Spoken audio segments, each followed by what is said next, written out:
So, very, very intuitive matrices are, so you're going to be like, this is an absolute cheese.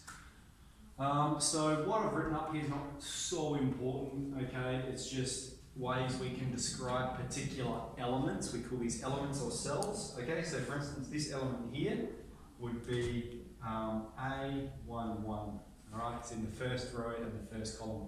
This element here would be A, the first row, the second column. Okay, remember rows go up and down, all right? So we get our first row and our second row, and our first column and our second column. Okay, so if we're going to add the matrices, add or subtract, all we do is add the cells that correspond with each other.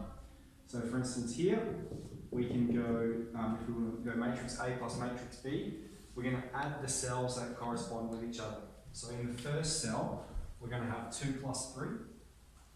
In the second cell, we'll have 7 plus 4. We'll have 1 plus 2. And 8 plus 1. And then let's simplify that. 5, 11, 3, 9. Okay, similarly, if we were subtracting A take B, it's going to be the corresponding cell, subtract the other. Now, matrices must have the same order if we're going to be able to add or subtract them. Okay?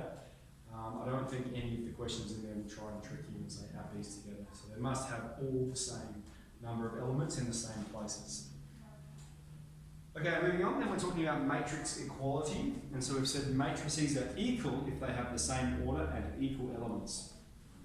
So we're told these matrices are equal, all right, by this equal sign in the middle. This matrix is equal to this matrix. Find A and B. All right, well, we know the corresponding cells are equal, so that means A equals 4. Okay, and then the other statement, B plus 1 equals 3. And then we need to solve this equation to get B by itself. Subtract 1 from both sides. B is 2. Yeah? Okay, I might just show you really quickly what they introduce you to in 14b.2 as well, in case you want to do that. It's where they introduce you to scalar multiplication. So let's continue with matrix A here, and let's say it said find 2A. Alright? What that would mean is we multiply every cell in matrix A by 2. Alright, so we're doubling everything. 4, 14, 2 and 16. Right, if we were to find 3A, we multiply everything in matrix A by 3. Half A, we half everything in A. And so that's probably enough for 14, definitely 14b1. And we'll see how you go today when we talk about 14b2.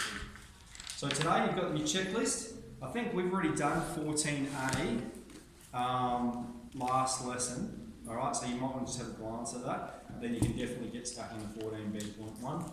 Spend some time on your folio or move on to 14b.2, up to you.